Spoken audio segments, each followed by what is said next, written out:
soo dhawaada saaxiibayaal mar kale maanta waxaan idin sharxi doonaa taxane aad u xiiso badan oo layidhaahdo Week Hero Class 1 intaan taxanehayna gudaha u gal waxaan ka codsanayna in shucuurtaas ka bixiso muuqaalka la garay jira kan subscribe dhaho aad iyo aad baa u mahadsantahay soo socod wanaagsan bilowga taxanehayna waxaana la tusiyaa wiil yaraad Yun uu arday karti badan wuxuuna aad ugu dadaalaa waxbarashada waxaa fasal ku jira wiilka rabshado badan kaasoo dhibi jir dhammaan ardayda kale markaasi macalinka fasalka hortiisa ku abaalmarinaya Yun maadaama uu hel darajooyin aad u sareeya wiilka rabshadaha lahaa wuxuu arkayaa wax walba wuxuuna dareemay xasilin wuxuuna ku tuuraya kabo Yun isigoo xanaaqsan laakiin Yun kaligu caroonaya wuxuuna ku yiraahdaa ha sameyn arrinta mar kale markuu sidaa maqal wiilkii rabshadaha lahaa wuxuu moodaya in loo handaday Yun haddii jeer wuxuu bartaa wuxuuna aad u yahay mid kaligiisii ah fasalka saaxiibku ma lahayn waxaa markaasna la tusiyaa wiil kaloo fasalka jooga magaciisina waa Hyunwoo waxaa yimaad wiil kale waaweyn kuwaasoo raba inay garaacaan Hyunwoo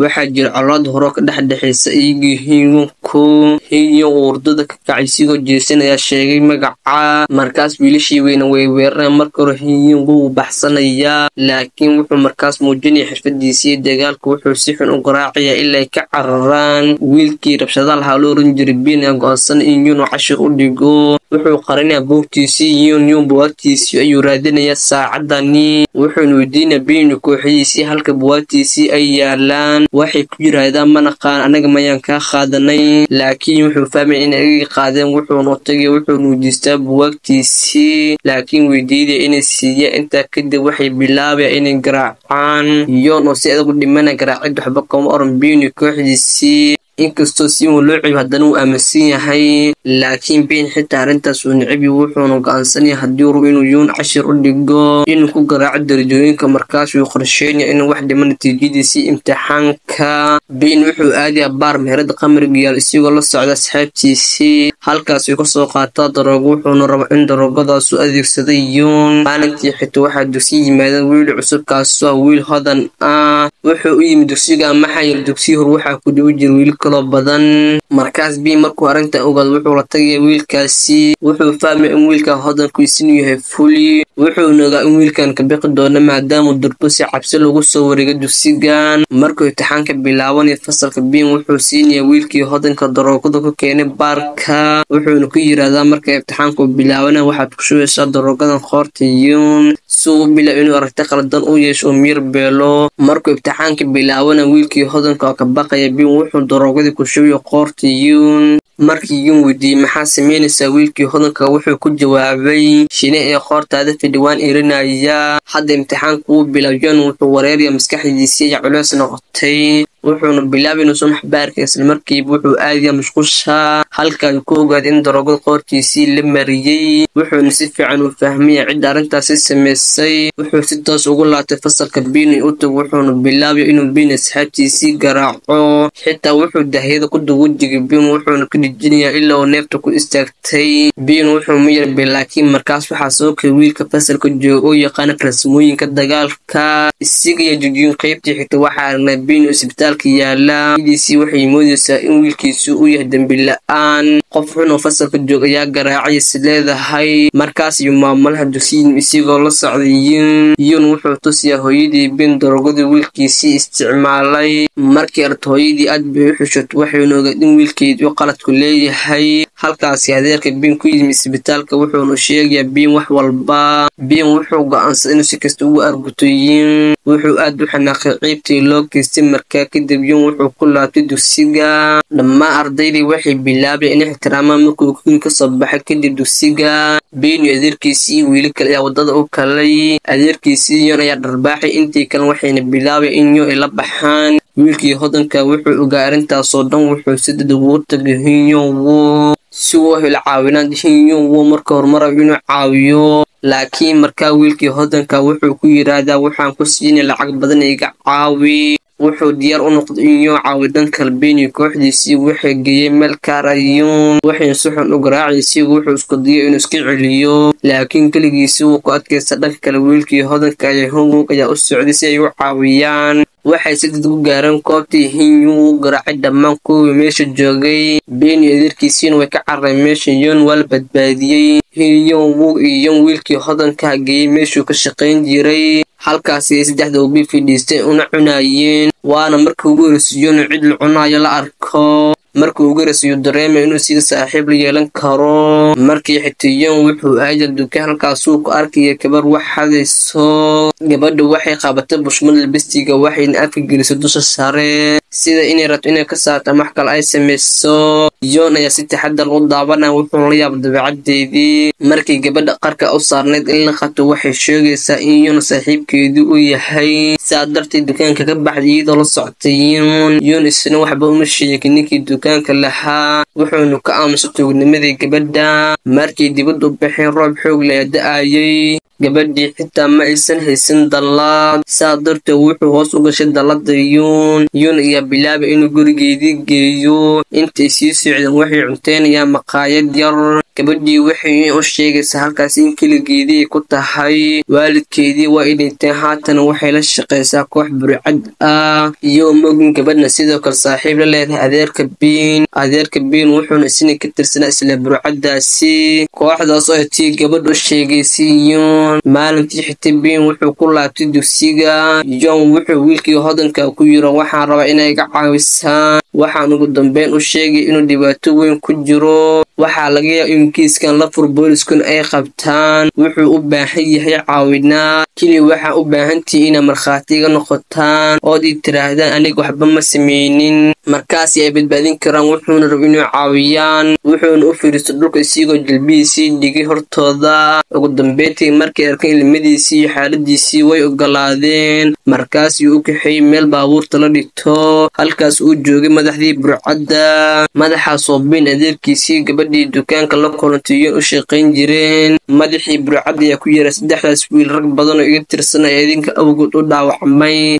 haddii aad rabtaa inaad badbaadaan isiiya lacag madaxaas wuxuu ahaa nin halis badan sidaa darteed wuu cabsoonaya wiilkii hodanka wuxuu ka baaqaya in aabihiisii ogaado sidaa darteed habeenkii iyo golqolka aabihiisii wuxuu ka xaday saacad qaaliya maalintii xigta wuxuu saacadii siiyoon Hyun wuxuu ku yiri saacadan waa iibin doonaa lacagtan ka helan waxaan siina doonaa madaxa burcadda sidaasaan ku badbaadi doona laakiin Hyun wuxuu ku yiri lacag ma baahni aniga waxaan garanayaa sida madaxda u shaqayso gabadh ayaa ii sheegtay wax uu sameeyay wuxuu ku hadlayaa gabadhii dukaan ku bartay wuxuu ku yiri haddii aan boolis ku sheegno shaqada madaxa qabto waxaa qaban doona booliska gabadhii ee sidoo kale taageerayay Hyun waayo iyadu way daashay waxayna rabtay inay ka baxdo burcaddaasi markaasay wacay madaxii burcadda waxayna ku yiraahdaan waxaan rabaa inaan lacag ku siino wuxuuna u sheegay inuu yimaado meel gaar ah madaxii burcadda oo wata raggiisii ayaa yimid meesha loo sheegay halkaasoo Hyun ugu sheegay aniga waan uga aabka awadiyo sida dhalinyarada u dhacdo uma sheegi doon arrintan booliska dabcan waxaan kaa caawin doona in aabkaad horumariso sida uu noqdo mid ka wanaagsan kan hadda madaxii burcadda wuu faraxay markuu taa maqlay wuxuuna Hyun la galay baabuurkiisii laakiin Hyun wuxuu naa saacadda casri ah markii madaxii burcadda u geeyay gurigiisii Hyun wuxuu u deeray koobta uu joogo laakiin madaxii burcadda wuxuu ogaaday wuxuuna bilaabay inuu garaaco Hyun markii wiilkii hodanka ogaaday saaxiibkiisii halis ku jiro wuxuu la baxay lacagtii wuxuu la tagay meesha laakiin isiguna waa la qabtay hadda keli Hyun ayaa haray iyo moog halka saaxiibadiisii la geeyay madaxii burcadda wuxuu sidoo kale wacay adeerka Beni wuxuu u mooday inuu isaga la shaqeynay saaxiibadii adeerkii Beni waxaa soo wacday gabadhii dukaanka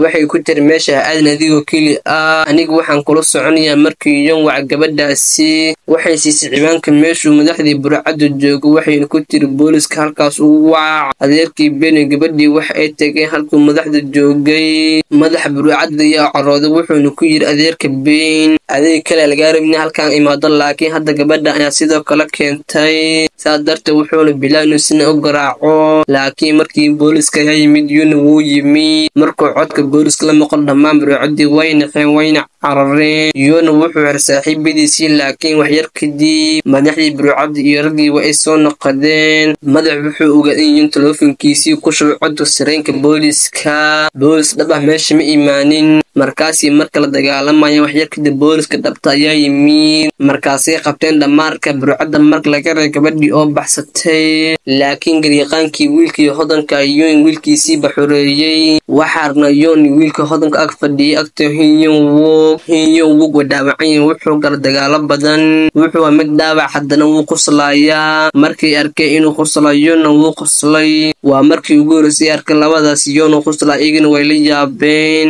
soo dhawaada saaxiib yaal mar kale maanta halkan waxaan siiba doonaa qaybta cusub taxanaheena Call from Neuro Hiso intaan gudaha u galin qaybteena cusub taxanaheena waxaan ka cusna muuqaal loona galso janaalka subscribe aad dad subscribe ku ahayn waxaan rajaynayaa kala doonto qaybteena loo taxanaheena aad iyo aad u maasan tahay isla socod wanaagsan bilowga qaybta loo taxanaheena waxaana la tusiyaa gabar la yiraahdo Nanyo waxay gabar cusub oo timid dugsiga haweeney tusinaysa dugsiga carruurta dadka taajiriinta wax ka baran jiray Nanyo waxay haweeneydii ku tir waxaan rabaa qolankan kiriso dugsiga gudihiisii waxaan rabaa inaan ka dhisa xafiis waxaan kaa kirini doonaa haweeneydii waa ogolaato waxayna siisay Nanyo qolka daqiiqada kadib waxaa arnay in Nanyo qolkaasi ka dhigtay xafiis rasmi ah waxaana markaas nala tusiyay arday kale oo la yiraahdo Nanyo wuxuu wiil ay dhaleen waalidiin taajiriin ah wuxuu ku soo laabtay UK wuxuuna u soo qaaday hadiyado badan saaxiibadiisii markaas ay saaxiibkiisii kala diinah yimid isigana hadiyado badan ay u soo qaaday ardayda fasalka intii labadan wiil waxaa ka dhexeeyay tartan qarsoon oo ah kuma keeni doona hadiyad badan tartankaasi Nanyo ku guuleystay wuxuuna keenay hadiyad badan ku filan dadka oo dhan Nanyo waxaa wiilka ugu lacagta badan fasalkeeni dhammaan waxaas kadib gabadhii cusub Nanyo ayaa timid waxaa markaas yimid macallin oo wadata natiijooyinka imtixaanka Nanyo wuxuu helay darajooyin aad u fiican laakiin wiilkii ka dambeeyay oo la oran jiray Bob darajooyin fiican ma helin wuxuuna aad ugu natiijay markuu arkay natiijooyinka Nanyo wuxuu isir maxaa anigu heli waay darajooyin wanaagsan markaas iyo Nanyo aragtaa waxayna ku tir aniga waxaan hayaa xalka dhibkaaga waxay tir ku soo la xafiiskii daqiiqada kadib maanta waxay u yimaadeen xafiiska Nanyo waxay ka qaaday Bob warqadii natiijadii markaas ay gelisay mashiin oo warqadii u kala jibisay cadcad dhammaan ardaydii way ka naxeen daqiiqada kadib Nanyo waxay Bob siisay warqad kale oo lamaatii hore balse kuwii hore waxay ku duwnaan darajooyinkiisii waxay ku aad u fiican Bob aad buu u fur wuxuuna isir hooyadii iyo aabahayga ma qiilan doona imana caanaanin doona hadda waxba kama ogaan doona in natiijada ay tahay been abuur Nanyo waxay ardayda u sheegtay anigu waxaan hayaa xalka dhammaan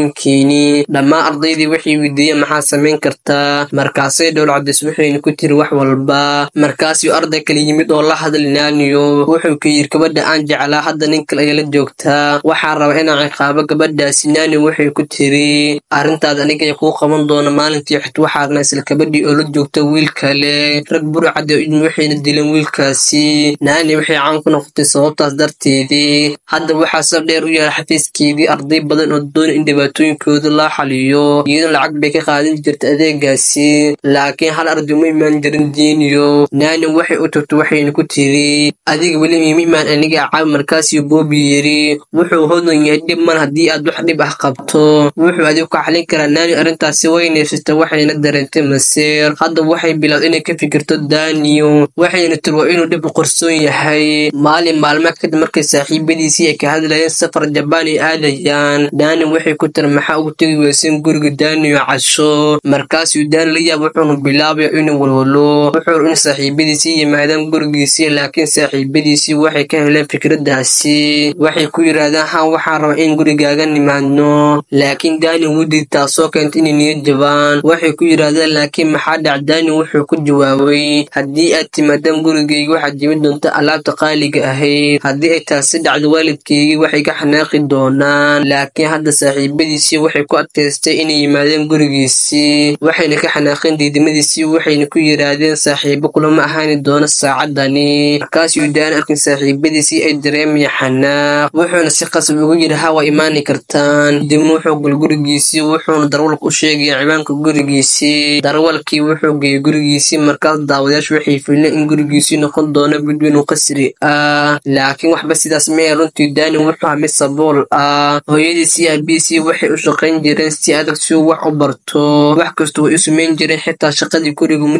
dirin. waxay doonayaan inuu wax barto oo mustaqbalkiisii dhisto, laakiin Dani wuxuu saaxiibadiisii u sheegay wax been ah. wuxuu u sheegay inuu yahay wiil ay dhalan dad taajiriin ah. hadda Dani aad buu u murugisan yahay, sababta wuxuu ogaa in bintiisii hadda bilaabanaysa inay soo ifbaxdo, inuusan ahayn wiil hodana balse uu yahay wiil sabool ah. Dani wuxuu muddo badan ka fikiray arrintan. ugu dambeyn wuxuuna go'aansaday inuu joojiyo saaxiibadiisii, inuusan ogolan inay gurigiisii yimaadaan. markaasii fariin ka soo dhacday Dani oo ku jirto kooxda. waxay ku tiri dhammaan markaa maxaa go'aansateen, maxay tahay qorshihiinii, ma dhammaantiin guriga Dani baa u socotaan? ka hor intuusan Dani wax oran, saaxiibadii kale ayaa bilaabay inay fariin diraan. aad bay u xiiseynayeen inay booqdaan guriga Daniyo, waxayna isweydiinayaan dharkay u xiran doonaan guriga Daniyo. ugu dambeyn waxay si go'aana u yiraahdaan waxaan u socnaa guriga Daniyo, inkastoo isiga waxba oran hadda ma uusan diidi karin. wuxuu dareemay inaysan jirin waddo kale, sidaas darteed wuxuu wacay Dani wuxuuna ku yiri waxaan rabaa guri kira ah, gurigaasi waa inuu qurux badan yahay, waxaan rabaa hal maalin oo keliya. waxay ku tiri laakiin maxaa dhacay Daniyo? wuxuu yiri saaxiibadeydii guriga ma keeni karo, ka war haddii ay jibaan alaabta qaaliga ee guriga taala. wuxuu Dani ku yiri aniga waxaan kuu wacay inaa i caawiso. waxay tiri hay shaqadaadi waa la qaban doonaa, waxaan kuu heli doonaa guri kiro. sidoo kale waxay ka codsatay lacag, waxayna u balqaaday sirtaada waa ilaalin doonaa, mana uma sheegi doono. Dani wuu ogolaaday. hadda su-aasha waxay noqotay xagee buu lacagta ka helayaa, muxuuna samaynayaa? wuxuu aadaa inuu xado lacagta waalidkiisii. markaasuu maqlo codkooda. waxay fidhiyeen qol kale, waxayna isla hadlayeen. hadda waxayna ka hadlayeen deynta, isla deyntii ay damacsanaayeen iska bixiyaan bishaani. sababta waxay si degdeg u shaqeeyeen, wayna ku faraxsanaayeen. waxayna ku yiraahdaan ugu dambeyn deyntii waa iska bixin. Dani wuxuu is yiri waalidkaaga waxay si adag u shaqeeyeen lacagtani, aniga waxaanu xaday si kaliya magaciigu ilaaliyo. sidaas darteed wuxuu lacagta iska dhigay. laakiin markaasuu markale ka fikiraya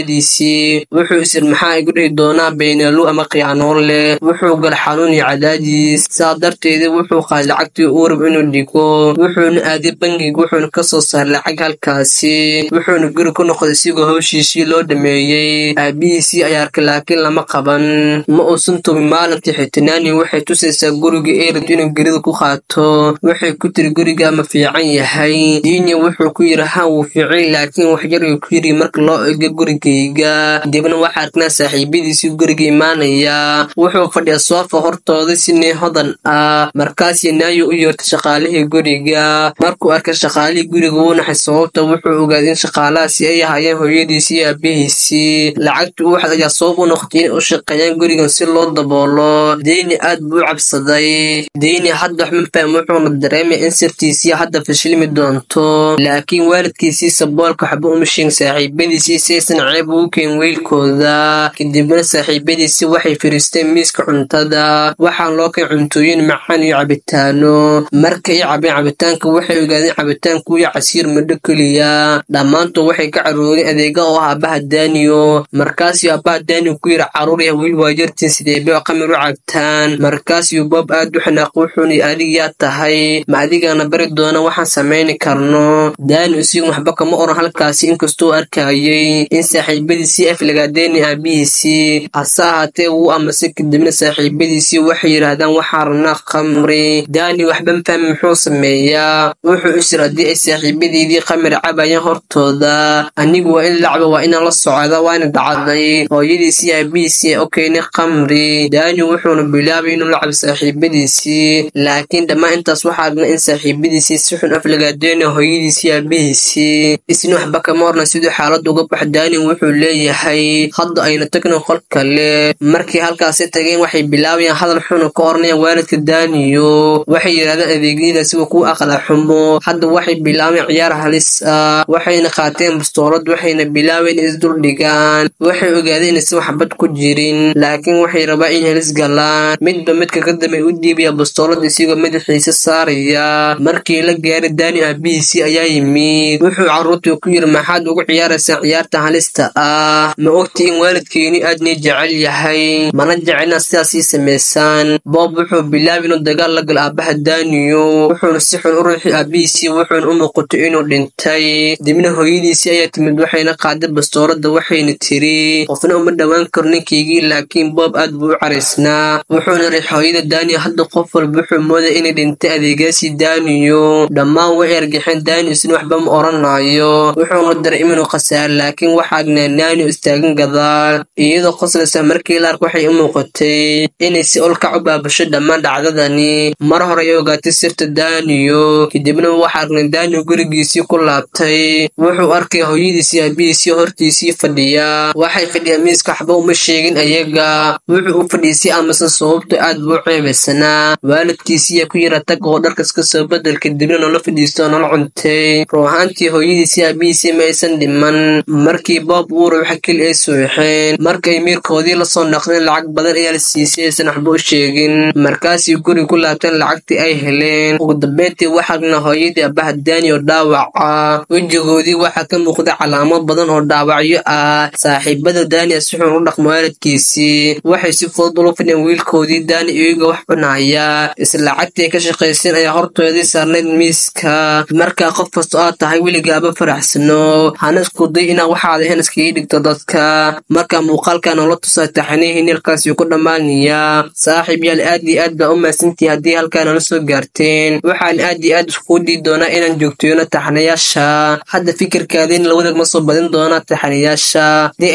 Haddii may tahay waa noo muhiim. Aad iyo aad baa u mahadsantahay. Muuqaalka like noo saar, hana ilaawin inaad channel subscribe dhahdo.